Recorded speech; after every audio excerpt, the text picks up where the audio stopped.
Okay, we are live. Okay. Assalamu alaikum and welcome everybody to our webinar on mediation. I am Hamda Tahir, Secretary Legal Research and Drafting at Law Students Council. And we have Mr. Muhammad Shehzad Ilahi with us today. I attended his lecture on mediation last year at NUS Law School, and it was really a thought provoking lecture. And I hope to have a similar insightful discussion with him today. To introduce our speaker, Mr. Shehzad Ilahi, he graduated from LUMS in 2016 with BSc Honors in Economics and Political Science. He is a co-founder and associate director at Musalia International Center for Arbitration and Dispute Resolution. He is an accredited civil and commercial mediator at Center for Effective Dispute Resolution at London. He is also a program delivery specialist at Legal Aid Society, and he has also worked as an associate consultant at Ekesus, and he also worked as strategy consultant at the Aman Foundation. Thank you so much, Mr. Shehzad, for joining us. As we are going to discuss mediation today, let's begin with introducing the concept of mediation to our audience. Since you have an extensive experience in the field of mediation, please start with enlightening us on the concept of mediation. Sure. Hamda, I just want to reconfirm कि मेरी आवाज अगर आपको आ रही है. Ji sir, you are audible. Perfect, lovely. Firstly, to the Law Students Council and to you, Hamda, and to everybody in the cabinet, thank you very much for having me. It is an honor to be invited as a speaker at such an esteemed forum. Law Student Council के बारे में मैं बहुत सुनता आया हूँ, उनसे engagements भी बहुत रही हैं. You guys are doing some phenomenal work. The cabinet, the members, everybody. Mediation को समझाने के लिए I think it's a little important to understand कि and this is a concept that I usually sort of explain over a presentation. I have it ready if you want me to present. मैं कर भी सकता हूँ, but just to sort of take people back, right? इस चीज़ को समझना बड़ा ज़रूरी है कि इंसाफ सिर्फ कोर्ट में नहीं मिलता. So courts are not the only forum that you get justice. जब हम लोगों से ये पूछते हैं और उनको थोड़ा फोर्स करते हैं कि आप सोचें कि क्या इंसाफ सिर्फ अदालतों में मिलता है, तो first, especially all the law students say yes, इंसाफ सिर्फ अदालतों में मिलता है. But then when we force them to sort of think कि आप में से कितनों का बैकग्राउंड गांव और गोठों में से है, तो क्या गांव और गोठ में इंसाफ सिर्फ कोर्ट देती है? फिर कहते हैं निजी इलाके के जो बड़े होते हैं वो जिरगे करते हैं, पंचायतें करते हैं. फैमिली में अगर लड़ाई हो जाए तो फैमिली के बड़े भी उसको they either decide a case or they help settle between the parties. So it's first very important to understand that the courts are not the only forums for justice. ठीक, जिरगे और पंचायत भी बहुत इफेक्टिव फोरम्स रहे हैं, community में और बड़े forums होते हैं. But there is a reason why, and this is where it would be very interesting for law students because there's a particular principle of law at play here. आपके जो 2019 में साकिब निसार साहब की जजमेंट ने जिरगे और पंचायत को अनकॉन्स्टिट्यूशनल डिक्लेयर कर दिया था. और जब हम लोगों से ये पूछते हैं कि आपका ख्याल है कि ये क्यों हुआ था, तो उनको ये कहते हैं क्योंकि कस्टमरी प्रैक्टिसेस होती हैं, बहुत सारे डिसीजंस ऐसे आते हैं जो बड़े अजीब से होते हैं. जिस तरह अभी पिछले दिनों कराची में एक जिरगे ने फैसला किया कि एक पसंद की शादी के जोड़े को मार दें, और उन्होंने मार दिए दोनों. So people think that this is the reason कि वो जो टाइप ऑफ जजमेंट्स आती हैं वो बड़ी मीडिएबल होती हैं, पेट्रियार्कल होती हैं, not in line with the constitution होती हैं, कस्टमरी प्रैक्टिसेस होती हैं, इसलिए ये अनकॉन्स्टिट्यूशनल है. But that's not the case. Even if कल को कॉन्स्टिट्यूशन में ये आ जाए कि शादीशुदा जोड़े को मार दो, कॉन्स्टिट्यूशन में आ जाए, तब भी jirga would be an unconstitutional forum from the eyes of the law, and there is a reason for that. The reason for that is कि, और एक बड़ा फंडामेंटल प्रिंसिपल ऑफ लॉ है कि जहां पे भी एक थर्ड पार्टी डिसाइड करती है, फैसला करती है, वहां पे दोनों डिस्प्यूटिंग पार्टीज को राइट ऑफ अपील मौजूद होता है. इफ देयर इज अ जिरगे का डिसीजन और अ पंचायत का decision, if the decision is against me, I need to have a right of appeal. जिरगे या पंचायत का जो फंडामेंटल कॉन्स्टिट्यूशनल प्रॉब्लम है वो ये था कि there was no mechanism of the losing party जो उस डिसीजन से लूज आउट कर रही है to appeal in any forum. वो कोर्ट तो नहीं जा सकते बिकॉज आपको कोर्ट में केस दोबारा इंस्टीट्यूट करना पड़ेगा. तो एक लूजिंग पार्टी जो है या जो डिसएडवांटेज पे उस डिसीजन के, वो कहाँ जाए? सो डिसीजन मेकिंग में जो भी फोरम्स इन्वॉल्व होते हैं, अब now here's where the distinction between mediation and all other forms of justice यहाँ पे एक बनती है. जो भी फोरम ऐसा होगा जहां पे एक डिसीजन दिया जाएगा थर्ड पार्टी की तरफ से, चाहे वो कोर्ट का ऑर्डर हो, चाहे वो आर्बिट्रेटर का अवार्ड हो, चाहे वो जिरगे का फैसला हो, वहां पे losing parties need to have a right of appeal. Arbitration में ये राइट ऑफ अपील ऑब्जेक्शन की सूरत में होता, कोर्ट में ये राइट ऑफ अपील अपील की सूरत में होता है या रिविजन की सूरत में होता। और जिरगे का भी कोई ना कोई होना चाहिए था, बट क्योंकि नहीं था इसलिए जिरगा वाज डिक्लेयर्ड अनकॉन्स्टिट्यूशनल। मीडिएशन पे अब आ जाते हैं। मीडिएशन में कोई थर्ड पार्टी डिसीजन नहीं देती। मीडिएशन क्या है? Mediation is actually a negotiated settlement agreement which is facilitated by a third party. Mediator, for example, I'm a trained mediator. Justice Mansoor Ali Shah, Justice Mia Gul Hassan, Justice Sardar Ijaz, Justice Jawad Hassan, Justice Yusuf Saeed of the Sindh High Court, Justice Jawad Sirwana, and a couple of them in Balochistan की मैं superior judiciary की बात कर रहा हूँ। ये सब लोग trained mediators हैं। इस्लामाबाद में इस वक्त 97 trained mediators मौजूद हैं। सिंध में तकरीबन 150 मौजूद हैं। पंजाब में तकरीबन 200 हैं। 40 आवर्स का वो जो एक मीडिएशन का कोर्स होता है, जिसको पास करने के बाद आप अपनी रेलेवेंट मिनिस्ट्री से या हाई कोर्ट से नोटिफाई होते हो, ये मीडिएटर्स क्या करते हैं? इन मीडिएटर्स के पास एक रत्ती बराबर भी फैसला करने की पावर मौजूद नहीं होती।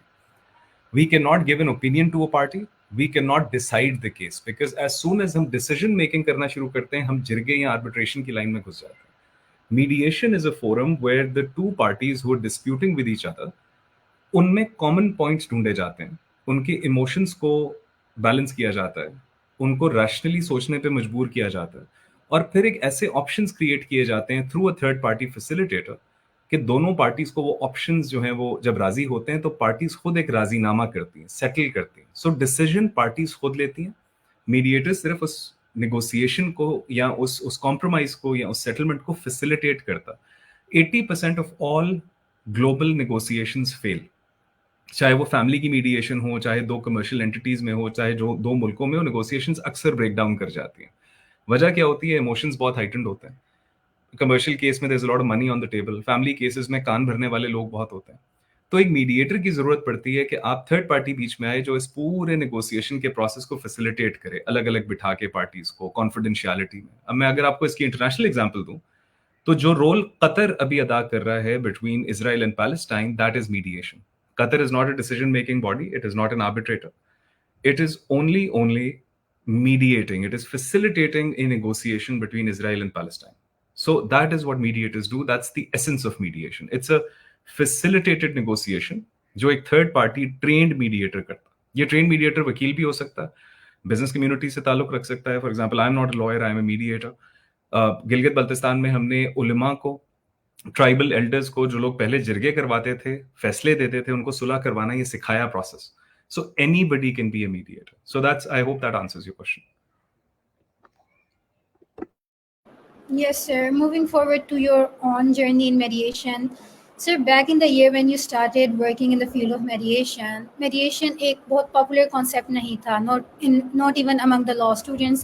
Even today, law students का एक primary aim होता है either to go in litigation or judiciary. So, what motivated you to work in the field of mediation? What potential you saw in mediation back then? I was very lucky कि I joined the Legal Aid Society. Legal Aid Society is an organization that is founded by Justice Nasir Aslam Zahid Saab, who was the former Chief Justice of Sindh and a judge of the Supreme Court. और इस वक्त हमारे जो Chief Legal Advisor हैं, जो Justice Arif Hussain Khilji साहब हैं, who was also at one point a judge of the Supreme Court. So I've been working with them for the past around 5 or 6 years now. इन दोनों ने mediation के word को तब पाकिस्तान में use करना शुरू किया था जब पाकिस्तान में कोई वाकिफ ही नहीं था कि मीडिएशन क्या होती है। And I am talking about 90s, early 2000s. मेरी जर्नी इस तरह से थी कि स्टम्बल्ड अक्रॉस, जब मैंने लास्ट ज्वाइन की लीगल एड सोसाइटी, तो हमने ऑल्टरनेटिव डिस्प्यूट रेजोल्यूशन पे नया काम करना शुरू किया था। और हम as an organization rule of law में जब काम करते हैं तो हम लोग women's right to legal property में काम करते हैं, हम रिलीजियस माइनॉरिटी के सिविल राइट्स पे काम करते हैं। तो मुझे जहां पे भी हम लोग लिटिगेशन में जाते थे तो हमें ये होता था कि चाहे आप अच्छे से अच्छा वकील कर लो, कोर्ट में पेंडेंसी की वजह से वो केस 10 से 12 साल चलते ही चलता है। और एक एडवर्सरियल निजाम होता है जहां पे अगर फैमिली का मसला है या कमर्शियल एंटिटी है तो कोर्ट के 12 साल की लिटिगेशन के बाद वो रिलेशनशिप ब्रेक डाउन कर जाता है। पार्टी का अपना मसला होता है, लेट्स से मेरा और मेरे भाई का एक प्रॉपर्टी पे डिस्प्यूट है, लेकिन हमें अदालत में 5 मिनट से ज्यादा नहीं दिए जाते बात करने के लिए। सो जिसका मसला है उसको बात ही नहीं करने की दी जा रही, और जो dialogue between a lawyer and a जज हो रहा है वो पार्टी को समझ में ही नहीं आ रहा। और इस सारे में लॉयर का रोल ये होता था कि lawyer would wait for 10 or 15 years to get justice for his clients, but he is not emotionally attached with this sort of this system. So और lawyers in Pakistan, law students are always trained on an adversarial system. Court में लड़ के कैसे हक लेना है. But all over the world has now moved on to amicable settlements, mediations, conciliation. तो जब मुझे मीडिएशन के बारे में पता चला, जब इसका इम्पैक्ट पढ़ा, टर्की को स्टडी किया कि किस तरह से 50 लाख केसेस वहां पे रिजॉल्व हुए हैं, एक्सेट्रा, तो हमने इसको बड़ा seriously as an agenda item लिया. सिंध में सीपीसी को अमेंड किया, फिर इस्लामाबाद के एक्ट बनाने में मदद की. 2017 के बाद से हालांकि कोई मीडिएशन इस्लामाबाद में नहीं हुई थी. 2021 में जब हमने मीडिएटर्स ट्रेन किए, जजेस को कोर्ट रेफर्ड मीडिएशन पे ट्रेन किया, लॉयर्स को मीडिएशन एडवोकेट्स बनाया, तब जाके ये पूरा सिस्टम जो है वो चलना शुरू हुआ. So that's how I got involved in this. Very interesting journey, sir. As you mentioned, case mediation somehow helps with the case pendency in the judiciary. हमारी judiciary बहुत overworked और overloaded है. तो how does mediation do that? कि वो कैसे case pendency में help करती है?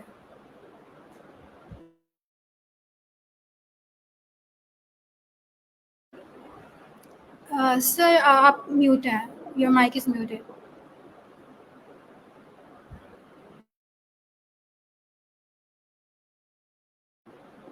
Sorry, Hamza, can I share my screen?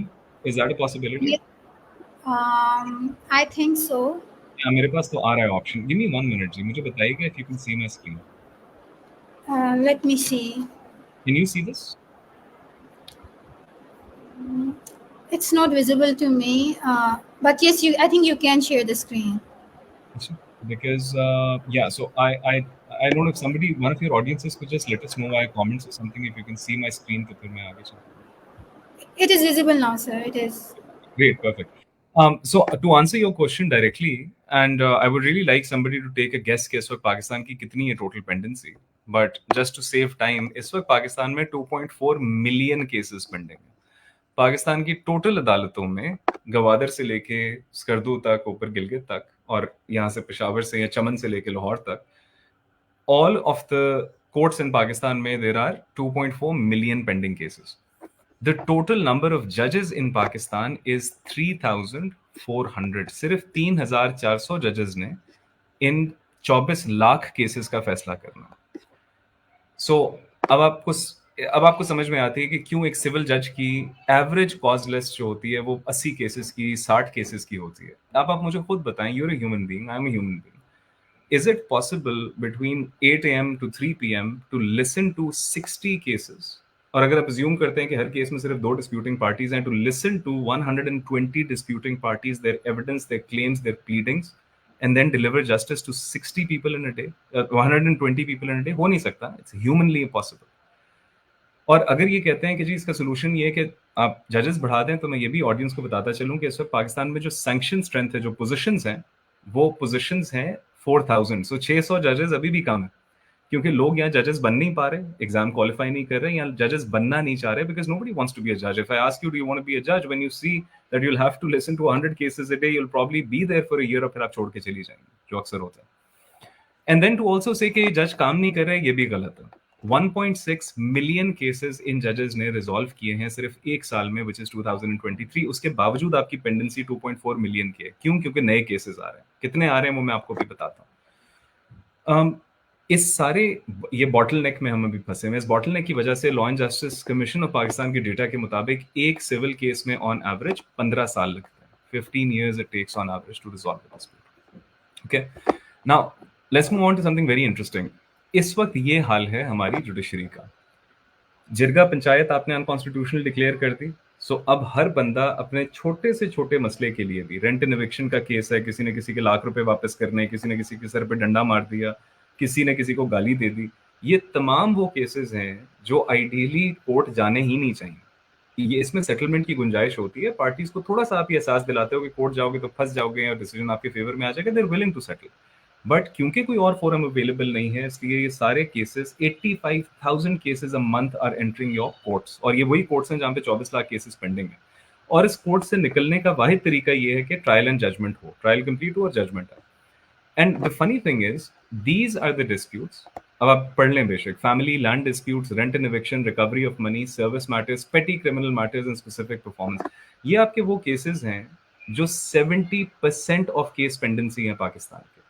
70%। और जो मजे की बात है वो ये है कि out of all of these cases, ये जो 75,000 केसेस हैं, ये सारे के सारे according to the schedules of the ADR acts of provinces, Islamabad ADR act, Punjab ADR act, ये जो जिन जिन लॉज ने मीडिएशन को इनेबल किया है, इनके अगर आप स्केड्यूल्स पढ़ें तो ये सारे केसेस मीडिएशन में जा सकते हैं। So that's the power of mediation. अगर मीडिएशन में ये 70% केसेस कोर्ट आने से पहले जाना शुरू हो जाए, या जो ऑलरेडी कोर्ट में पेंडिंग है वो निकल के रेफर होके कोर्ट में जाना शुरू हो जाए, तो 70% of Pakistan pendency with in 5 years 6 years खत्म हो सकती है। और उससे फायदा क्या होगा? उससे फायदा ये होगा कि वो केसेस जहां पे जज की विजडम चाहिए, criminal case, rape, सॉडमी, terrorism, kidnapping, murder, या वो केस जो कॉन्स्टिट्यूशनल केस है जहां पे आपको एक्चुअली जज की विजडम चाहिए, कोई सेटलमेंट की गुंजाइश नहीं है, वो केसेस को प्रायोरिटी मिलेगी। और एक आदमी को 15 साल की बजाय, या एक औरत को 15 साल की बजाय 5 या 6 या 3 या 2 सालों में इंसाफ मिल जाएगा। यूके में ऑन एवरेज एक सिविल जज के पास हफ्ते में 5 से 6 केसेस होते हैं, हफ्ते में। हमारे पास डेली के 60 होते हैं। So we trying to bring this number down. So that's the power of mediation, that's the kind of impact that mediation can create. So, as you explained how mediation reduces the case pendency by resolving the disputes quickly. So, when we talk about mediation versus litigation, are there specific procedure in mediation, such as procedure law, investigation, evidence admissal, that helps mediation resolve the disputes quicker than the litigation? Sir, your mic is muted. Hamda, in order to answer that question, you'll have to give me exactly a minute, because again, I did prepare some slides for our audience today.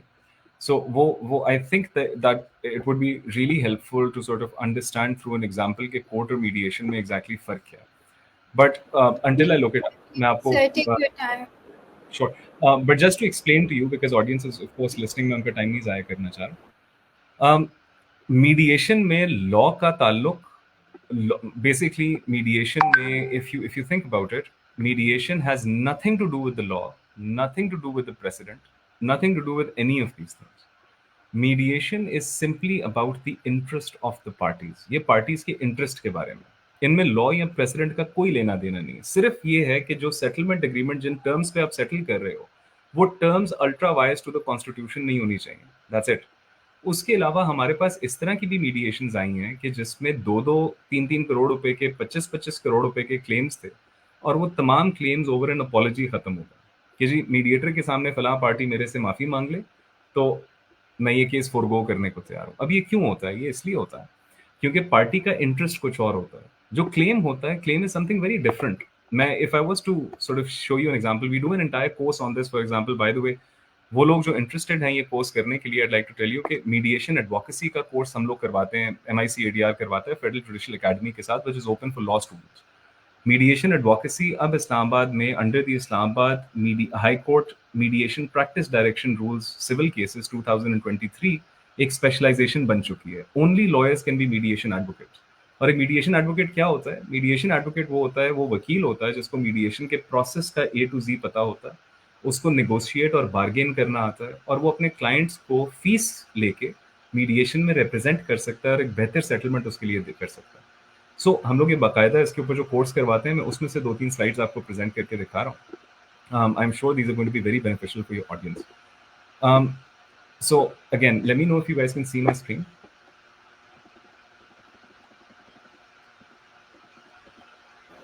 Yes, sir, we can see it. Okay, great. Mediation का जो, so let me take you, by the way ये slide इसलिए थोड़ी important है because you know a lot of you are from Islamabad and from Punjab.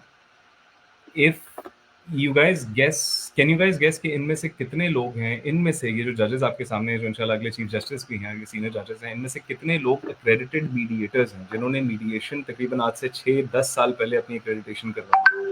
So everybody who is in green on this screen is actually an accredited mediator, including your next Chief Justice.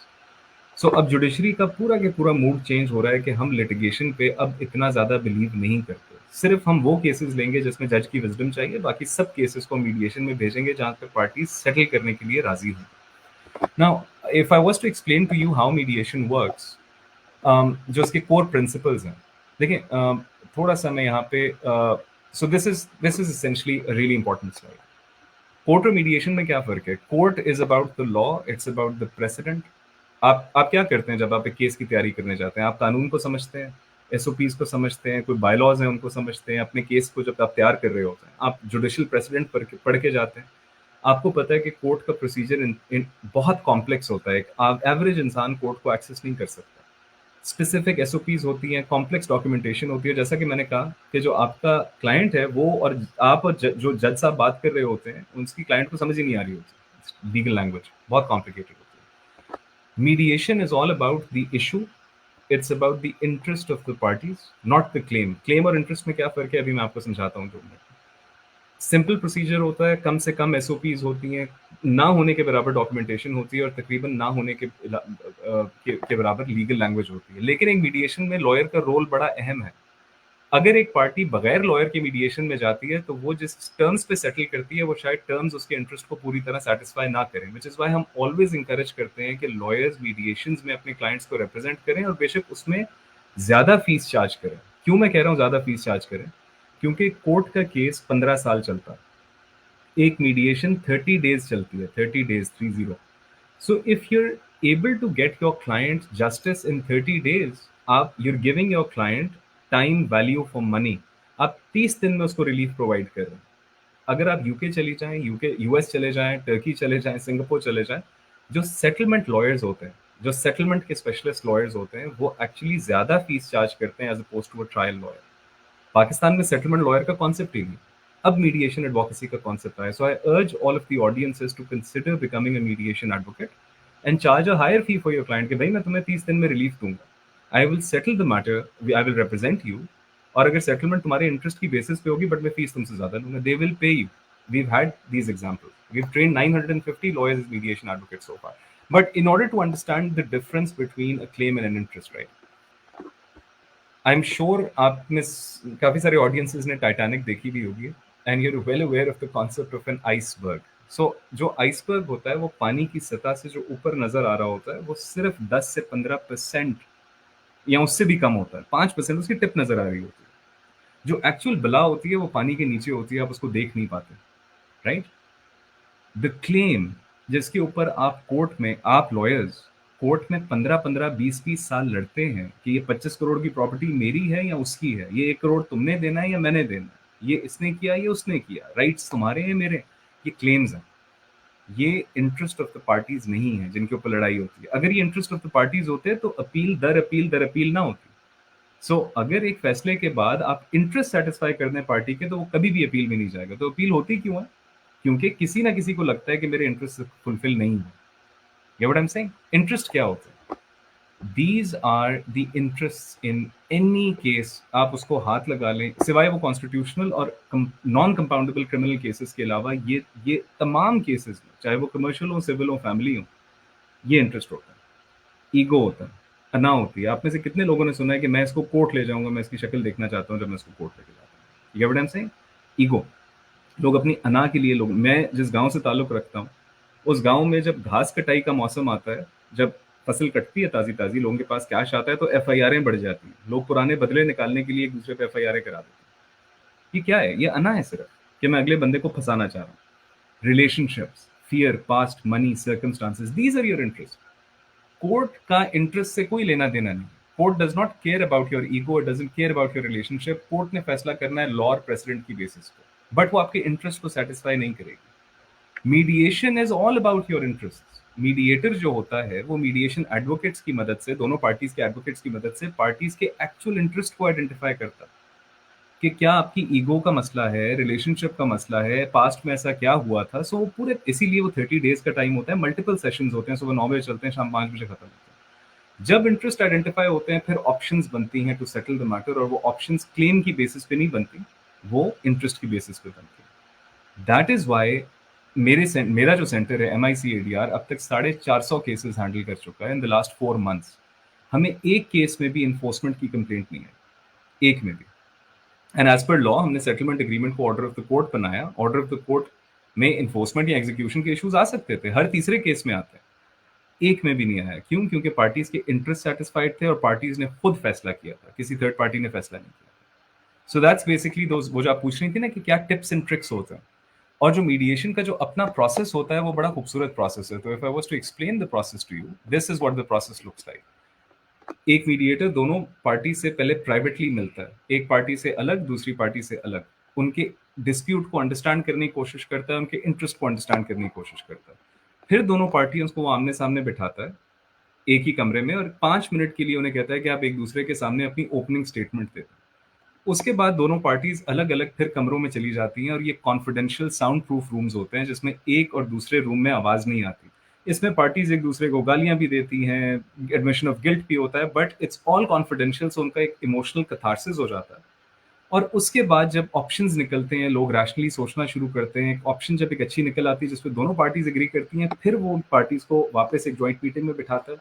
दोनों sides के वकला एक settlement agreement draft करते हैं, और अब ये settlement agreement according to the ADR act of that province court में फाइल होकर ऑर्डर ऑफ द कोर्ट बन जाता है। So that's how mediation works. And to answer your question, that's why this process is so beautiful. Because without a decision maker in the room, parties themselves have autonomy to settle, have the autonomy to decide. वो इस case को अपना खुद resolve करते हैं, mediator सिर्फ उनको facilitate करते हैं। These were some really interesting insights. Now, moving forward, just in judiciary, we have a concept of independent judiciary, like how to keep the judiciary independent of the other organs of pressure. और इसी के लिए जैसे एक मैयर है judiciary में security of tenure for the जजेस. How do we ensure this independence in mediation, or are there any measures currently in place for this? Very simple. Mediators are always appointed with the consent of parties. It's very simple. जब एक case mediation centre में आता है, हम लोग Islamabad high court का जो court next mediation centre है G10 में, और पुराने जो हाई कोर्ट था उसके चीफ जस्टिस कॉम्प्लेक्स में हमें हाई कोर्ट ने जगह दी है कि आप वहाँ पे केस, उस कोर्ट सेंटर में 200 केसेस अभी तक आ चुके हैं कोर्ट से रेफर होकर। मेरी सजेशन होगी कि तमाम मेंबर्स आपकी सोसाइटी के जरूर विजिट करें। जब हमारे पास एक केस आता है तो हम लोग ऐसे नहीं करते कि आपके केस में ये मीडिएटर होगा। भाई कोई इसको हो सकता है एग्री करे ना करे, मीडिएटर न्यूट्रल हो ना हो, उसकी कैसे पता चलेगा कि वो इंडिपेंडेंट है। हम लोग पार्टीज के सामने लेट्स से एक कमर्शियल मैटर है तो हम, या लेट्स से एक फैमिली मैटर है, तो हम वो जो इस्लामाबाद के 97 मीडिएटर्स हैं उनमें से जो हमारे सेंटर के all 97 of them are part of our centre, उनमें से 10 या 15 फैमिली के जो स्पेशलिस्ट मीडिएटर्स हैं उनकी लिस्ट निकालते हैं प्रोफाइल्स के साथ, और वो लिस्ट दोनों पार्टीज को दे देते हैं कि अब ये जो 15 की लिस्ट है इसमें से किसी 4 नामों पे आप टिक करके दे दें। 4 नाम यहाँ से आते हैं, 4 नाम यहाँ से आते हैं। जो नाम कॉमन आ रहा होता है वो नाम मीडिएटर अपॉइंट हो जाता है। So both parties actually consent to their appointment. अगर 2 से ज्यादा नामों पे टिक हो जाते हैं या 1 से ज्यादा नाम पे हैं तो फिर सेंटर का प्रेरोगेटिव है, क्योंकि दोनों parties have no issues with either of the mediator, then the center appoints the mediator from between the two of them. So that's how it is, like I said, it's a party led process. It's a party centered process. So parties decide करती हैं कि मेरा case कौन mediate करे. So that's basically how independence is guaranteed. Okay. Moving forward to discussing the impact of that the mediation has on foreign investments and international commercial cases, Rikodik is one such case which is often cited as a bad example of judicial activism. Terrible example. तो आपकी उस बारे में क्या राय है कि if it had been referred to mediation back then तो क्या फायदा हो सकता? देखिए जी, मेरी राय इस मामले में बड़ी स्टॉन्च है कि it is the worst example of what, देखें, ऑल्टरनेटिव डिस्प्यूट रेजोल्यूशन की अंडरस्टैंडिंग किए बगैर जब आप फैसले करते हैं तो ये होता है। ठीक है, केस में हुआ क्या था, try to understand what happened apart from judicial activism. अगर मैं प्योरली एडीआर की बात करूं, हमारी स्टेट ऑफ पाकिस्तान अभी भी आर्बिट्रेशन में बिलीव करती है कि आर्बिट्रेशन ही वो राइट फोरम है जिसके थ्रू एक आउट ऑफ कोर्ट सेटलमेंट हो सकती है। आर्बिट्रेशन का हमारा लॉ 1940 का लॉ है, और रिटायर्ड जजेस have hijacked arbitration in Pakistan. 90% of arbitrators in Pakistan are retired जजेस जो आर्बिट्रेशन को वैसे ही चलाते हैं जैसे वो अपने 12 साल के कोर्ट को चलाते हैं। So no foreign investor trusts your arbitration system. इसीलिए आप देखेंगे कि किसी भी इंटरनेशनल इन्वेस्टर की क्लॉज में कभी भी ये नहीं लिखा होता कि हम पाकिस्तान में 1940 एक्ट के तहत आर्बिट्रेट करेंगे। हमेशा ये लिखा होता है कि हम लोग आर्बिट्रेशन या LCIA के रूल्स के मुताबिक करेंगे, लंदन इंटरनेशनल सेंटर या दुबई या सिंगापुर या Paris. Why? Because nobody trust your arbitration system कि आप एक तो you'll take a lot of time and then there be no enforcement और अकाउंटेबिलिटी और इंटेग्रिटी ऑफ द प्रोसेस। तो वो तो अल्लाह का शुक्र है कि गवर्नमेंट को, बल्कि सुप्रीम कोर्ट को ये ख्याल आया कि आर्बिट्रेशन एक्ट रिवाइज होनी चाहिए, वो अब रिवाइज हो रही है। But what happened in Reko Diq? The investor, because there was no mediation in the clause, like I said, negotiations 80% of the time family or commercial cases में negotiations break down हो जाती है because there's so much money on the table. So negotiation के बाद हम सीधा गए arbitration clause because वो invoke हो गई, तो arbitration में आपका स्टेट ऑफ पाकिस्तान को रिकोडेक का इन्वेस्टर पकड़ के बाहर ले गया और वहां पे आपको कॉस्ट ऑफ आर्बिट्रेशन अलग आई, आप उस आर्बिट्रेशन को हारे और आप पे कॉस्ट इंपोज हुई, and now you were not in a position to pay back those costs. The interesting thing is what happened after that. What happened after that was that you requested the investor, the state of Pakistan requested the investor कि भाई आओ negotiate करते हैं। फिर आपने दोबारा negotiation की। ये क्यों नहीं हो सका कि आपने अपनी क्लॉज में ये, अगर आप उस वक्त लिख देते कि हम नेगोशिएशन के बाद पहले मीडिएशन करेंगे, चाहे पाकिस्तान के लॉज के मुताबिक करें या वर्ल्ड बैंक का एक ICSID जो इदारा है जो इंटरनेशनल इन्वेस्टर स्टेट कंसिलिएशन करवाता है, उसके when you would have paid a fraction of the cost और 70% प्रोबेबिलिटी थी कि वो सक्सेसफुल हो जाता और आप सेटलमेंट करते, अपनी टर्म्स पे करते और वो आप इन्फोर्स कराते। So this is the importance of mediation. Just to show you in a slide, Hamda, again, and for your audience as well, this is going to be a very interesting slide to see. ये जो आपके सामने, let me know as soon as you can see it. Give me a minute. Yeah, ये आपको नजर आ रहा? It is visible now. Pakistan is 20 years late to the mediation party. 20 years. At least. मैं आपको सबसे क्लोजेस्ट एग्जांपल देता हूं, Turkey, जिसका मीडिएशन का लॉ हमारे से कुछ पहले आया। टर्की में 2012 में मीडिएशन का लॉ आया। आज तक to date they have managed to refer 5 million cases, 50 lakh cases. हमारी case pendency almost times 2। They have referred to mediation, 78% of cases have been resolved. UK में 20 billion pounds of worth of commercial cases हर साल mediate होते हैं। और China, आपने CPEC सुना होगा, मैं इन्वेस्टमेंट की बात कर रहा हूँ। सीपेक चल रहा है, सीपेक नहीं चल रहा, डिस्प्यूट्स हो गए कोर्ट में। Chinese courts referred 5.1 million cases to mediation in just 1 year, 2021। दुनिया के इन्वेस्टर्स को इस वक्त आदत है मीडिएशन को यूज करने की। अगर मैं आपको और स्पेसिफिक हो जाऊं तो आई थिंक आपकी ऑडियंस ने, हर बंदे ने SIFC का नाम सुना होगा। हम क्योंकि FDI इन्वेस्टमेंट की बात कर रहे हैं। स्पेशल इन्वेस्टमेंट फैसिलिटेशन काउंसिल, जो कि गवर्नमेंट का एक ऐसा इदारा है जो बना ही इस वजह से था कि हम कतर, सऊदी अरेबिया और UAE से हम इन्वेस्टमेंट लेकर आएंगे। Qatar, UAE and Saudi Arabia are all signatories to the mediation, Singapore convention on mediation. इन सब के पास इंटरनेशनल मीडिएशन के सेंटर्स हैं, इंटरनेशनल मीडिएटर्स हैं, इंटरनेशनल मीडिएशन लॉज हैं। सो जो इन्वेस्टर आपके पास आ रहा है वो चाह रहा है कि आप उसको मीडिएशन ऑफर करो, लेकिन आप कर नहीं रहे। एंड जिस दिन आप इन इन्वेस्टर्स को मीडिएशन ऑफर करोगे, they would love to invest in your country.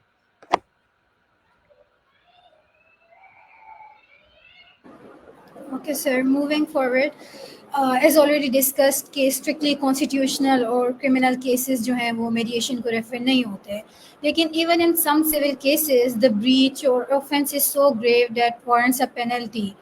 तो does that fall under the scope of mediation कि वो penalty award करें? Even criminal में भी the law says, और ये इस्लामाबाद का जो अपना लॉ है वो ये कहता है कि कंपाउंडेबल ऑफेंसेस जिनकी सजा 3 साल से कम है, 489F के केसेस हो गए, किसी ने किसी के सर पे डंडा मार दिया, किसी लड़ाई हो गई, गाली दे दी, एनीथिंग, ये तमाम केसेस मीडिएटेबल है। कितनी दफा हमने देखा है कि इवन डबल मर्डर के केसेस कंपाउंड हो जाते हैं, माफ कर दिया, दियत दे दी।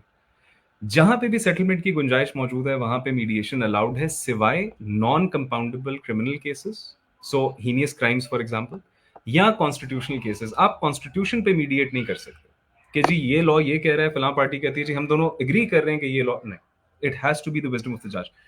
As far as civil cases are concerned, no matter the offense of a civil case, no matter the heinousness of the civil dispute, if it is a civil dispute and there is no element of non-compoundable criminality or constitutional element to it, वो mediation में जा सकता है। चाहे वो multi-trillion dollar dispute हो, चाहे वो कोई बहुत ही कॉम्प्लेक्स 56 लोगों पे, 2 खानदानों पे मुश्तमिल एक फैमिली डिस्प्यूट हो, चाहे 2 कबीलों पे मुश्तमिल एक लैंड डिस्प्यूट हो, जो मर्जी हो, इट इज मीडिएटेबल। सिंगापुर में मल्टीपल एग्जांपल्स हैं कि मल्टी बिलियन डॉलर डिस्प्यूट्स एक एक दिन में मीडिएट हुए हैं। सो मीडिएशन इज अ प्रोसेस जो सिर्फ ये कहती है कि मेरे पास नॉन कंपाउंडेबल क्रिमिनल केसेस और कॉन्स्टिट्यूशनल केसेस ना लाओ, वो जज की विजडम पे। बाकी सारे केसेस आप मेरे पास ला सकते हो। हाँ, कुछ केसेस में अर्जेंसी का एलिमेंट होता है कि मुझे लग रहा है ये पार्टी मुल्क से भाग जाएगी, तो उस केसेस में लॉ बड़ा क्लियर है कि आप कोर्ट जाके अर्जेंसी को एड्रेस करें और फिर उस केस को रेफर करवा लें मीडिएशन की तरफ, और फिर आपके 45 डेज का टाइम स्टार्ट हो जाएगा, आप वहां पे मीडिएशन कराएं। अगर आपकी जब तक आपकी मीडिएशन चल रही है वो केस स्टे पे रहेगा, आपकी अर्जेंसी एड्रेस्ड होगी, और फिर अगर वो फेल हो जाती है then you go to the court and say कि जी अब आप आगे अदालत इसको आगे चलाए। अगर सक्सेसफुल हो जाती है, पार्टीज खुद एग्री करती हैं कि हम इन टर्म्स पे सेटल कर रहे हैं, वो केस वहां से खारिज होगा और उस सेटलमेंट के अगेंस्ट एक non appealable order of the court आ जाएगा, उसको आप एग्जीक्यूट करवा लें। ओके। जैसे हमारी जुडिशरी में there are hierarchy of courts, एक फ्रेमवर्क है जिसमें जुडिशरी चल रही है। What kind of structure we have for mediation in Pakistan? देखिए, इस्लामाबाद का mediation structure, because ADR after the 18th amendment has become a provincial subject, so आप मैं अलग अलग जुरिस्डिक्शंस की बात अगर करूंगा बहुत टाइम लग जाएगा। मैं सिर्फ आपके ऑडियंस को ये अर्ज करूंगा कि जो इस्लामाबाद की मीडिएशन की रजीम है इसको अच्छी तरह समझ लें। This is one of Pakistan best mediation regimes. The Islamabad ADR Act 2017 followed by Islamabad Mediation Eligibility Rules 2023, जो ये कहते हैं कि कौन कौन मीडिएटर बन सकता है और उनकी क्या कम से कम ट्रेनिंग होनी चाहिए। Number 2, Islamabad mediation accreditation rules 2023 कि अगर आपने ministry of law and justice से एज ए मीडिएटर नोटिफाई होना है या अपना सेंटर नोटिफाई करवाना है, तो आप पे क्या चेक्स एंड बैलेंसेस होंगे और आप किस तरह से नोटिफाई करवा सकते हैं, क्या रिक्वायरमेंट्स हैं, क्या फॉर्म्स हैं, etcetera. And finally, Islamabad High Court Mediation Practice Directions in Civil Cases 2023, जो आपके सबऑर्डिनेट जुडिशरी को वो मैकेनिज्म बताती हैं कि आपने किस तरह से केस को रेफर करना है टू अ मीडिएशन सेंटर और कैसे वो सेटलमेंट एग्रीमेंट को ऑर्डर ऑफ द कोर्ट बनवाना है। और अब इंशाल्लाह हाई कोर्ट के साथ हम बड़े क्लोजली मिलकर काम कर रहे हैं on Islamabad high court criminal practice directions on mediation, के जो आपके पेटी ऑफेंसेस होते हैं उसमें मीडिएशन कैसे हो सकती है। सो अगर आप इस रिजीम को स्टडी कर लें paper to paper, and to end, तो आपको समझ आ जाएगी कि एक रोबस्ट मीडिएशन इकोसिस्टम रेगुलेशन चलती कैसे। So, as your explanation suggests, that there are some statutes and laws in place to govern how mediation is working. To what extent mediation centers are free and independent to operate and make their own bylaws and regulations? Very independent जी। हमारा जो mediation centre, there are 4 notified mediation centres in Islamabad. हमारा उनमें से एक है, हम सबसे पहले थे पाकिस्तान में, जो सिंध, इस्लामाबाद और गिलगित बल्तिस्तान में तीनों जगह पे नोटिफाइड है, और इंशाल्लाह सून बलूचिस्तान में भी। We are completely independent to conduct mediations. हमारा एक अपना कोड ऑफ कॉन्डक्ट है, मीडिएटर्स का अपने रूल्स हैं। सिर्फ कंडीशन ये है कि आपको ministry of law and justice को और इस्लामाबाद हाई कोर्ट की एडीआर कमेटी को अकाउंटेबल होना है। सो आपने कितने केसेस लिए, कितने उसमें से सक्सेसफुल हुए, कितने नॉन सक्सेसफुल हुए, जिन मीडिएटर्स के खिलाफ कंप्लेंट्स आई उन पे आपने क्या एक्शन लिया, क्या आपके रूल्स और कोड ऑफ कॉन्डक्ट वायलेट तो नहीं कर रहे लॉ को, दैट्स इट। उसके अलावा सिंपली वो हमें केस भेजते हैं, मीडिएटर बीच में अपॉइंट होता है, like I said with the consent of parties. 45 days का टाइम शुरू हो जाता है। Mediator according to his training, जो बड़ी क्रिटिकल है, 40 आवर्स की that training is very important, और उस ट्रेनिंग के बाद आप सीधा मीडिएटर बन नहीं जाते, you have to pass an exam to become mediator. So वो फिर मीडिएशन कंडक्ट कराता है और वो मीडिएशन कंप्लीटली कॉन्फिडेंशियल होती है। The law says that even जो भी मीडिएशन के दरमियान में हुआ, चाहे एडमिशन ऑफ गिल्ट हुआ, किसी ने किसी को गाली दी, कोई ऑफर ऑन द टेबल आई, कोई नॉन बाइंडिंग एक एग्रीमेंट हमने किया या एक ऑप्शन एक्सप्लोर की, none of that is admissible in any court of law in Pakistan. So completely confidential proceedings होती है। हाँ, मीडिएटर के बायसनेस की अगर कंप्लेंट आती है या मीडिएटर के कॉन्डक्ट की कंप्लेंट आती है कि मीडिएटर मिसकंडक्ट कर रहा है, तो उस पर हम लोग बड़ा स्ट्रिक्ट एक्शन लेते हैं। लेकिन lot of mediators do not dare do this, primarily because वो डी नोटिफाई हो जाएंगे। जिस तरह ministry of law and justice notify करती है मीडिएटर्स को, उस तरह उसको कंप्लेंट्स की बेसिस पे डी नोटिफाई करने का भी इख्तियार है। सो अभी तक अल्हम्दुलिल्लाह in the 200 cases in Islamabad we haven't had a single complaint against a mediator. Okay, sir. Sir, since you mentioned that we are 20 years late to the mediation party, and since start you have been actively involved in mediation, what is your assessment कि हमने कितना progress कर लिया mediation की field में और आगे जाने के लिए कौन से रिफॉर्म्स जो हैं वो रिक्वायर्ड है? देखिए पिछले 4 से 5 सालों में the progress has been phenomenal. Justice Mansoor Ali Shah sahab ने बगैर किसी लॉ के होते हुए लाहौर हाई कोर्ट के जब ये चीफ जस्टिस थे, वहां पे जब कोर्ट एनेक्स्ड मीडिएशन का मॉडल लॉन्च किया, तो मंसूर अली शाह साहब के टाइम पे 30,000 केसेस इन मीडिएशन सेंटर्स में गए, जहां पे जजेस जिनको ट्रेन किया गया था मीडिएटर्स के तौर पे, उन्होंने 50% of cases in an average time of 20 days resolve करके 1 साल में खत्म कर दिए। So that's a successful model. Sindh में हमारे पास अभी तक जितने भी केसेस आए हैं, सिंध में हमारा मॉडल थोड़ा सा डिफरेंट है। हम कोर्ट जाने का इंतजार नहीं करते, हम पार्टी को कोर्ट आने से पहले ही मीडिएशन सेंटर की तरफ लाते हैं। 91% cases have been successful. Islamabad has come up with everybody in Islamabad is aligned on this. Islamabad has come up with some of the most robust legal sort of structures for mediation, और अब जो court next mediation centre है, अल्हम्दुलिल्लाह वहां पे बहुत ज्यादा cases refer हुए हैं और रिजॉल्व भी हुए हैं। सो in 4 years we've managed to create successful pilots, we've managed to create proof of concepts, and the good thing is that now the entire judiciary of the country is on the same page कि mediation को enable करना है, from the Supreme Court right down till your civil judge. तो इस वक्त एक golden opportunity है कि इसको एक्सप्लॉइट करके पूरे पाकिस्तान में स्केल किया जाए। So the next 5 to 10 years are very important for Pakistan for its mediation journey. Also, sir, when we talk about justice system, it has some objectives जैसे restitution हो गया, rehabilitation हो गया, sometimes it is to create deterrence. What do you believe about mediation? Is it able to achieve those objectives, or is it more like a compromise situation? Mediation की जी 4 objectives हैं। एक कि time and cost effectively लोग अपने issue को resolve कर लें। सो time effectiveness, cost effectiveness, confidentiality, maintenance of relationship के एमिकेबली रिलेशनशिप्स मेंटेन रहें और इशू रिजॉल्व हो जाए, and finally confidentiality, sorry enforceability, कि जो भी मीडिएशन का सेटलमेंट एग्रीमेंट है वो इन्फोर्स हो सके। मीडिएशन का इस वक्त पाकिस्तान में सिस्टम ये 5 चीजें गारंटी कर रहा है। Remember, mediation is not concerned about your rights, कि मेरा राइट है कि मुझे 1 करोड़ रुपया मिले, या मेरा राइट है कि ये, it has nothing to do with your rights. आपने अगर राइट्स लेने हैं तो आप कोर्ट जाएं, लेकिन आपको भी पता है और आपकी डिस्प्यूटिंग पार्टी को भी पता है कि राइट से ज्यादा मसला इंटरेस्ट का है। सो इंटरेस्ट रिजॉल्व करने की मीडिएशन जगह, so it promotes settlements, it creates N amicable atmosphere in society, it urges people और इट क्रिएट्स अ कल्चर। देखें, एक एडवर्सरियल लिटिगेशन सिस्टम से क्या हुआ, एक एडवर्सरियल लिटिगेशन सिस्टम से हर बंदा दूसरे से बदला उतारने के लिए कोर्ट जाता है। कोर्ट को लोगों ने बदले उतारने की जगह बना दिया हुआ है।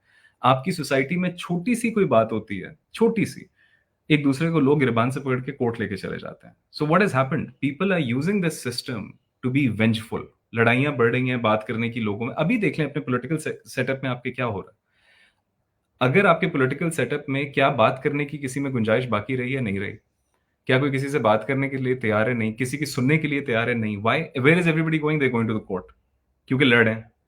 मीडिएशन एक ऐसा निजाम क्रिएट करती है सोसाइटी में कि it forces you to talk your way out to a solution, it forces you to listen to what the other party is saying, it creates an atmosphere जहां पे लोग, पुराने जमाने में आप कभी अपने नानों से या दादों से पूछिएगा, लोग एक दूसरे की बात सुना करते थे, बर्दाश्त होती थी, वो बर्दाश्त खत्म हो गई। सो मीडिएशन एक ऐसा निजाम क्रिएट करता है सोसाइटी में जहां पे people are willing to talk to each other, people are willing to listen to each other, and it overall creates a very peaceful atmosphere कि यार बगैर लड़ाई झगड़े के भी मसलों को रिजॉल्व किया जा सकता है। So that's basically it's biggest benefit. As we are raising awareness on mediation, we hope to see more young lawyers and law students going for mediation in career. So, आपकी उन young law students और young lawyers से के लिए क्या advice होगी कि where to begin, how to start the career in mediation? देखिए जी, वेरी इजी। एक तो ये कि हमने इंशाल्लाह very soon with the Pakistan bar council, directorate of legal education and HEC, will be making ADR a compulsory subject in law schools. आपने बेशक पूरे 3 क्रेडिट आवर्स का कोर्स नहीं लेना, ना लें, लेकिन कम से कम 10 घंटे आपके लिए पढ़ना कंपलसरी होगा। सो आज नहीं तो इंशाल्लाह अगले 1.5 साल तक ये चीज़ कंपलसरी हो जाएगी। जो लॉ स्टूडेंट्स अभी फाइनल ईयर में आ चुके हैं और या 4th ईयर में जो ये अपॉर्चुनिटी मिस कर गए हैं, प्लीज़ मीडिएशन के बारे में पढ़ना शुरू करें। आपके सूबों में, अगर आप इस्लामाबाद में हैं या कराची में या सिंध में कहीं पे भी हैं, you are very lucky because our centre conducts these programmes. Get yourself trained as a mediation advocate. इतनी यंग एज में बिफोर 10 और 12 years of experience you are unlikely to be notified. अगर आप मीडिएटर बन भी जाते हैं तो पार्टीज कंसेंट करके आपको मीडिएटर चूज नहीं करेंगी, क्योंकि यूजुअली एक्सपीरियंस चाहिए होता है. until you have a name in the market, people don't appoint you as a mediator. Mediation advocacy में आप डे वन से पैसे कमा सकते हैं और एमिकेबली, टाइम इफेक्टिवली, कॉन्फिडेंशियली अपने क्लाइंट को रिलीफ दे सकते हैं. 2 दिन का प्रोग्राम होता है मीडिएशन एडवोकेसी का. मीडिएशन प्रोसेस के ऊपर एक्सप्लेनेशन होती है, मीडिएशन के टिप्स एंड ट्रिक्स क्या होती हैं, कैसे अपनी पार्टी का इंटरेस्ट आइडेंटिफाई करना है और मीडिएटर के साथ मिल के, अगली पार्टी के साथ मिल के सोल्यूशन कैसे निकालना है, नेगोशिएशन बार्गेनिंग कैसे करनी है, इसके ऊपर सिखाया जाता है. Get yourself notified, get yourself, become mediation advocate. Get yourself notified by the Islamabad Bar Council or by the Sindh Bar Council, and then immediately start practicing mediation advocacy. जो भी लॉ फर्म ज्वाइन करते हैं या independent practice करते हैं, उसमें अपने आप को एडवर्टाइज करें कि मैं एक मीडिएशन एडवोकेट हूं. अब मैं क्लाइंट्स को 2 दरवाजे दिखा सकता हूं या दिखा सकती हूं. एक क्लाइंट आएगा, अगर वो कहता है मैंने कोर्ट जाना है, मैं लॉयर हूं, I can go to the court and I can get you justice in 12 years, 10 years, whatever, you can charge your fee. दूसरा दरवाजा भी दिखाएं कि I am also mediation advocate. मैं मीडिएशन में भी आपको रिप्रेजेंट कर सकता हूं या कर सकती हूँ. 15 से 20 दिन, 30 दिन में ऑन एवरेज सेटलमेंट हो जाती है. और अगर आप कंसेंट करते हैं या करती हैं मीडिएशन के लिए, तो मैं आपको रिप्रेजेंट करूंगी, हम साथ चलेंगे. और जो भी ऑप्शन आएगा, I will try to negotiate and bargain that option, ताकि आपके मैक्सिमम इंटरेस्ट फुलफिल हो. Trust me when I say this, clients will pay you more money to take them to mediation, because उनको ये लगेगा कि आप एक इतने अच्छे वकील हैं कि आप 30 दिन में उनको सेटलमेंट करा के दे रहे हैं. So that's the best way to get to do it. Thank you so much for your advice, sir. Before we start taking questions from the audience, do you have any concluding remarks? कोई भी important point जो हमने अपनी discussion में miss कर दिया? नहीं जी, last I think बस यही था कि जब हमने अपना मीडिएशन सेंटर 2011 में पहला बनाया था इन सिंध हाई कोर्ट, तो it was physically almost burn down by the bar. Turkey में 2 साल लॉयर्स की स्ट्राइक रही, इटली में 2 साल strike. Lawyers for some odd reason ये सोचते हैं कि अगर मीडिएशन आ जाएगी तो हमारी रोटी बंद हो जाएगी, कि हम कोर्ट में कैसे जाएंगे. इस वक्त इटली में almost all lawyers are practising mediation advocacy. हर लॉ फर्म के अंदर टर्की में इस वक्त मीडिएशन एडवोकेसी का एक विंग खुला हुआ. Lawyers are making more money in mediation than they were in court. So इस सिस्टम को पहले समझें कि ये सिस्टम आपको बेनिफिट कैसे कर रहा. आपके क्लाइंट को इस सिस्टम के थ्रू तेज रिलीफ मिल सकता है, जिसकी वजह से आप क्लाइंट से ज्यादा फी चार्ज कर सकते हैं. प्रैक्टिस करना शुरू करें, specially young lawyers mediate. So don't oppose the concept until you've understood what it is. Understand what the concept is first.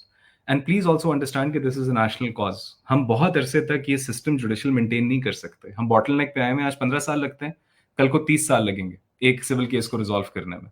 So let's everybody start contributing their sort of energies and whatever they can to declog and decongest this system. So that's all I had to say. जी बाकी I'm sure the questions are going to be really helpful. Yes, sir. We have some questions from the audience, and I think they will be displayed on the screen in a while. Okay. It is, what role do you believe technology will play in the future of mediation and ADR in Pakistan? How can we ensure the security and transparency in that case? That's actually really good. जी देखिए, technology particularly AI का एक बड़ा जबरदस्त role है mediation में, और वो है पार्टी को रियलिटी टेस्ट कराने के लिए. बहुत सारी jurisdictions all around the world, specially in New York, US में बहुत जगह ये हो गया है कि जब आप अपना केस ब्रीफ जमा कराते हो कोर्ट में, तो वो केस ब्रीफ जब आप जमा कराते हो जिसमें आपका क्लेम होता है, आपकी पोजीशन होती है और आप क्या चाह रहे हो, जब ये चीज होती है तो फॉरन एआई आपको बताती है कि योर परसेंटेज ऑफ और your probability of winning this case is X%.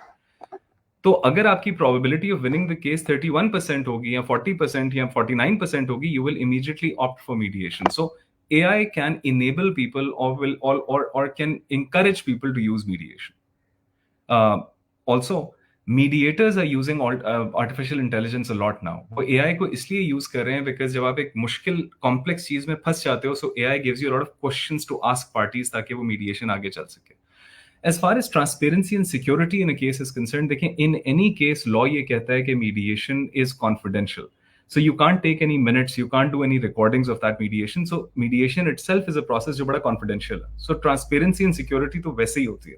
But technology can really help, a mediation process.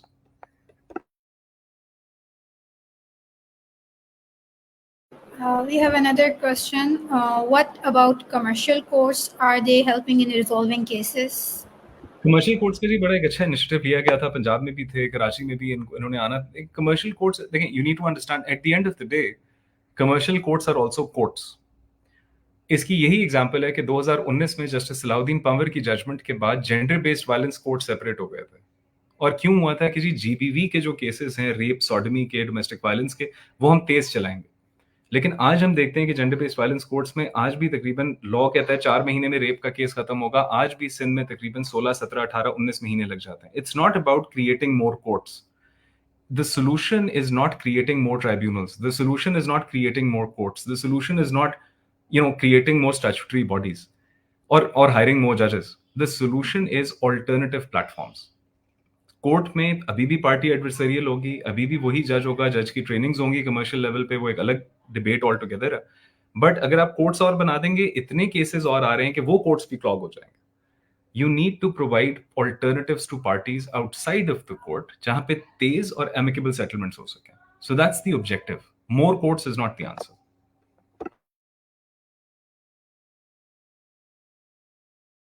We have another question. Once the mediation is done, if any of the parties breach or attempt to breach that particular settlement, how the mediation center will encounter it? That's a very good question जी। देखिए law में इसीलिए, अच्छा बाहर अगर आप जाए ना, तो एक सेटलमेंट एग्रीमेंट एक बाकायदा कॉन्ट्रैक्ट कंसिडर होता है। ब्रीच ऑफ कॉन्ट्रैक्ट में आप जा सकते हैं अगर सेटलमेंट एग्रीमेंट कोई ना माने। अनफॉर्चुनेटली हमारा मुआशरा, और सिर्फ हमारा नहीं, पाकिस्तान, इंडिया, श्रीलंका, ये सारे जो साउथ एशिया बेल्ट है, यहाँ पे एक पीस ऑफ पेपर की कोई खास अहमियत नहीं होती। आज आप और मैं एक चीज साइन करेंगे, कल मैं उससे मुकर जाऊंगा, it's very common in Pakistan. इसीलिए लॉ में ये प्रोविजन लिखी है कि जब एक मीडिएशन से सेटलमेंट एग्रीमेंट बन जाएगा, सो वो under a miscellaneous application of under that ADR act, for example a miscellaneous application under the ADR act of Islamabad 2017 file होके विद इन 1 वीक एक हियरिंग ऑफ पार्टीज पे वो ऑर्डर ऑफ द कोर्ट बन जाता है, रूल ऑफ कोर्ट। अब rule of court को तो इन्फोर्स होना ही होना है, और अगर वो इन्फोर्स नहीं होगा तो आप एग्जीक्यूशन में जा सकते हैं। सो ये जो गुंजाइश है, और ये तमाम लॉज में है, Punjab, KP, Balochistan, Islamabad, Sindh, Gilgit Baltistan. So the settlement agreement can be made an order of the court, but that again is up to the parties. If the parties say कि नहीं जी we trust each other, हमने order of the court नहीं बनाना, that's good enough. But then they're taking a risk कि अगर एक party मुकर जाती है तो फिर कॉन्ट्रैक्ट के साथ पाकिस्तान में क्या होता है वो आपको पता ही है। सो बेहतर हमारे केस में हम हमेशा क्लाइंट से ये कहते हैं कि एक दफा आपने मीडिएशन कर ली, अब इसको ऑर्डर ऑफ द कोर्ट बनवा लें अपने वकीलों के थ्रू, या सेंटर उसको कोर्ट में सबमिट करा के मीडिएशन सेंटर जो है वो ऑर्डर ऑफ द कोर्ट बनवा सकता है।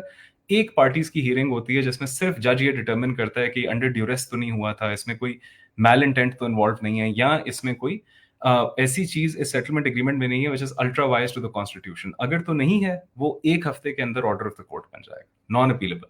सो that's the way to enforce mediated settlement agreements. We have another question. Execution के लिए then again we will have to take the party to the court. Unfortunately yes, but the good part is कि mediation में, जिस तरह मैंने आपको बताया, हमारे अपने जो मीडिएशन का एक्सपीरियंस है, तकरीबन 400 cases in Sindh and around 200 cases in Islamabad, not a single case अभी तक कोई केस एग्जीक्यूशन में नहीं गया। उसकी वजह, एग्जीक्यूशन में यूजुअली तब नौबत आती है जब कोई एक पार्टी मुकर जाती है, और वो एक पार्टी यूजुअली तब मुकरती है जब कोई तीसरा फैसला करता है जो उसे एक पार्टी को पसंद नहीं आ रहा होता। मीडिएशन के केस में दोनों पार्टी सिर्फ सेटलमेंट एग्रीमेंट पे तब साइन करती हैं जब वो दोनों उनकी जो क्लॉजेस हैं उससे मुत्तफिक होती हैं, राजीमंद होती है। जब तक दोनों पार्टीज रजामंद ना हो तब तक वो मीडिएटेड एग्रीमेंट पे साइन नहीं करती सेटलमेंट एग्रीमेंट पे। So when they come to a settlement agreement by their own choice, execution becomes very easy. We rarely see any issues in execution. हाँ, ये जरूर हो सकता है कि मीडिएशन बहुत लंबी चले, पार्टीज अपने सारे जहन से डाउट निकालें, फिर जाके एग्रीमेंट पे साइन करें, लेकिन एक दफा हो जाते हैं। सो आई थिंक इन जस्ट 5 और 10% ऑफ केसेस आपको एग्जीक्यूशन में जाना पड़ता है उस कोर्ट ऑर्डर की। 90% ऑफ केसेस में parties stick to it because they feel ownership of that decision कि ये फैसला मैंने लिया, अब I have to, I need to comply with this. वो उनके जहन में ये नहीं होता कि एक थर्ड पार्टी ने फैसला किया।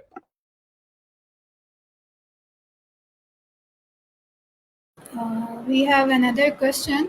As you previously mentioned, as part of your efforts in Gilgit, you worked to harmonize the traditional Jirga system with formal mediation practices.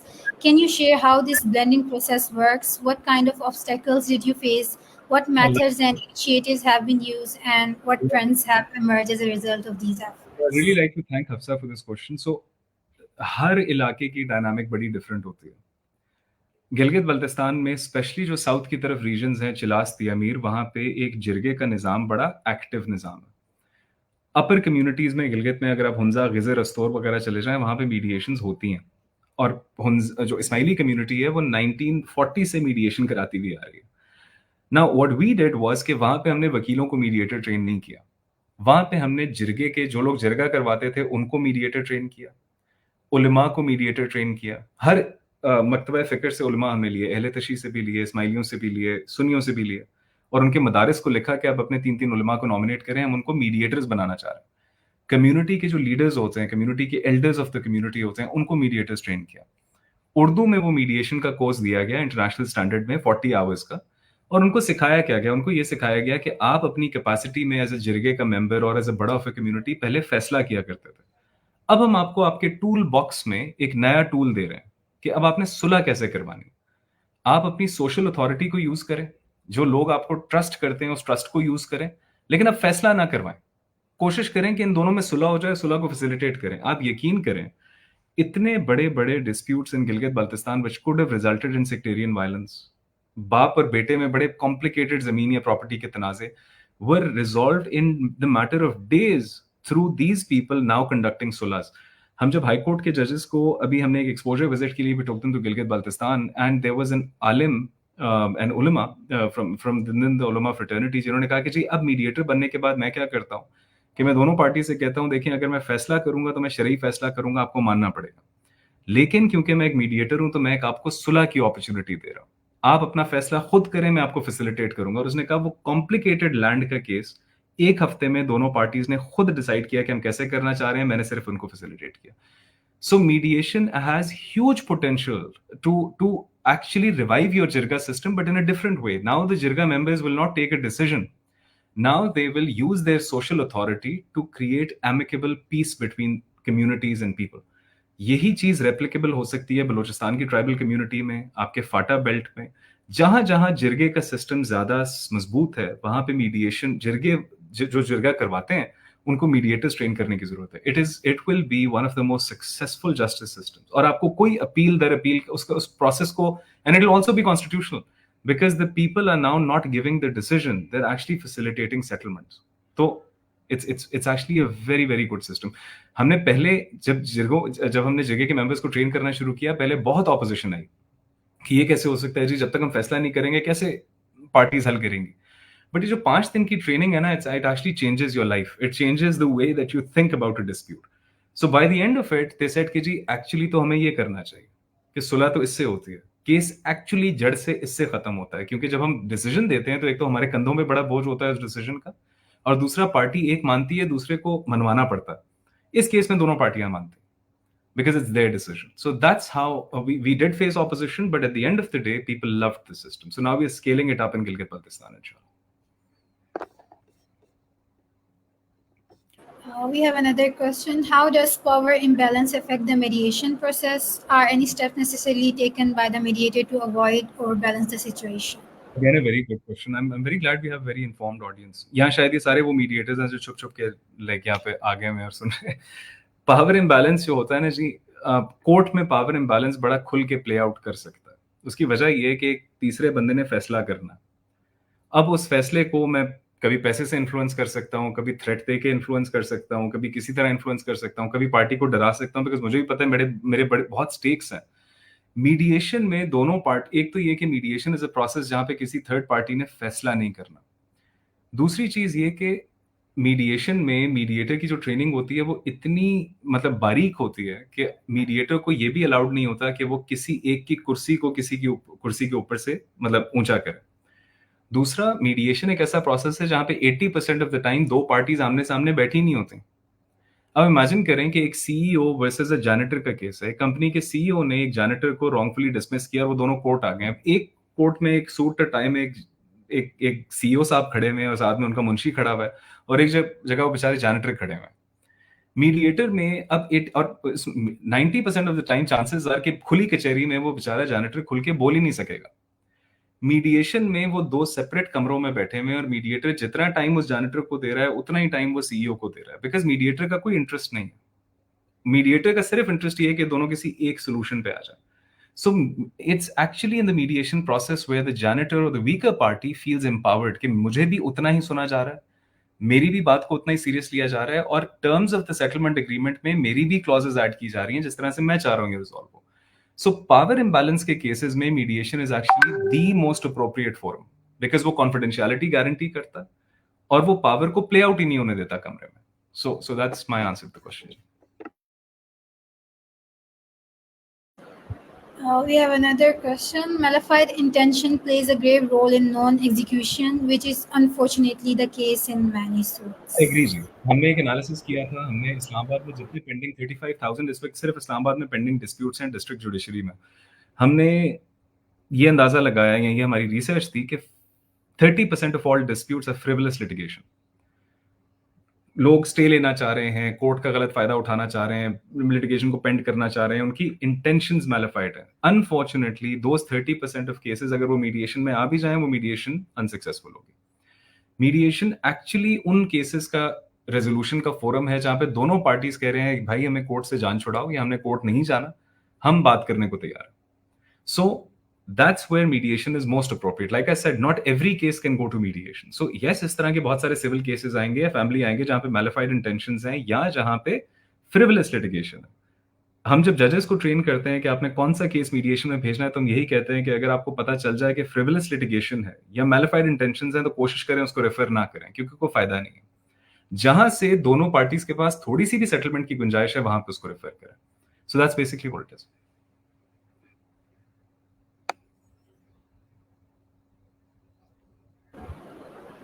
I think this will be the last question we are taking. What sort of skills do you reckon make a good mediator? Maliha Fayaz की profile picture is very scary जी. ये आजकल वर्दी वाले लोगों से वैसे बड़ा डर लगता.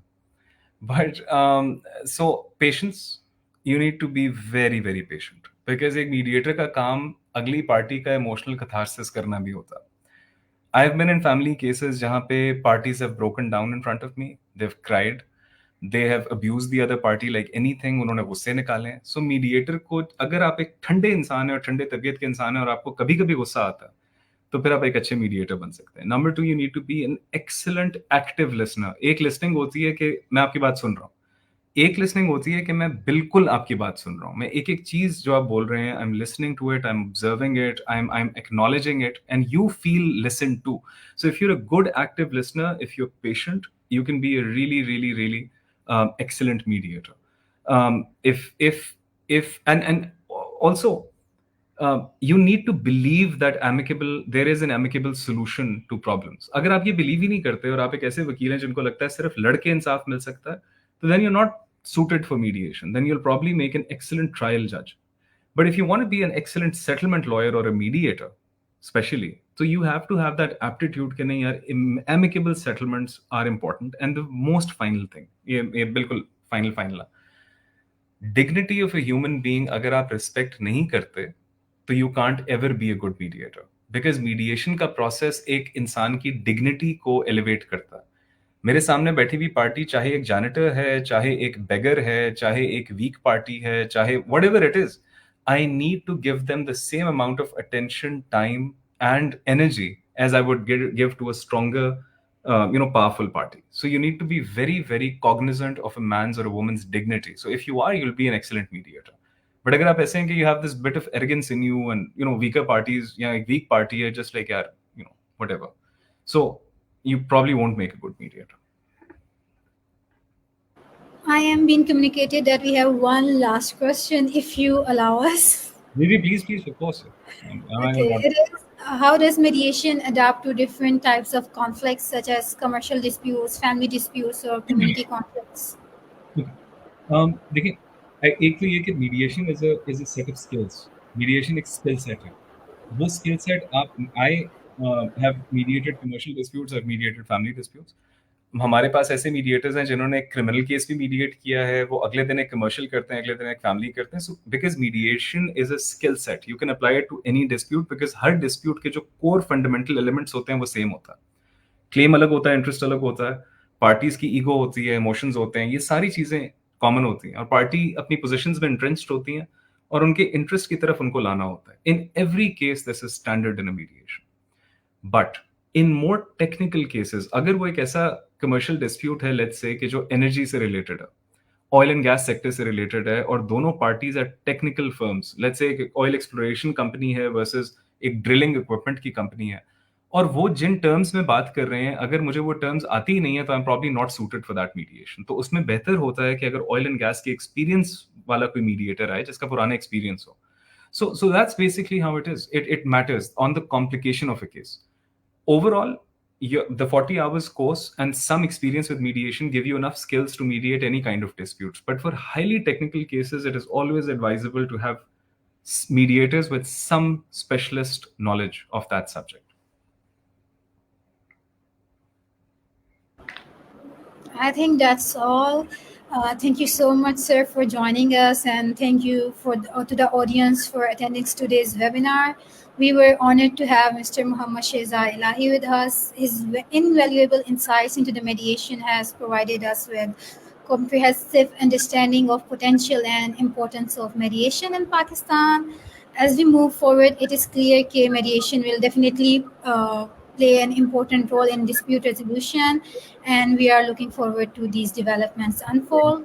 Thank you so much, Thank Anda. you. Thank you to the entire cabinet of the Law Society. बहुत बहुत शुक्रिया आप लोगों को invite करने का. It was an absolute honor and pleasure to be talking about it. Thank you once again, everyone, for your participation and engagement. Let's continue to advocate for mediation as an alternative mean for dispute resolution. And stay tuned with LSC for upcoming exciting LSC webinars. Once again, thank you, everyone.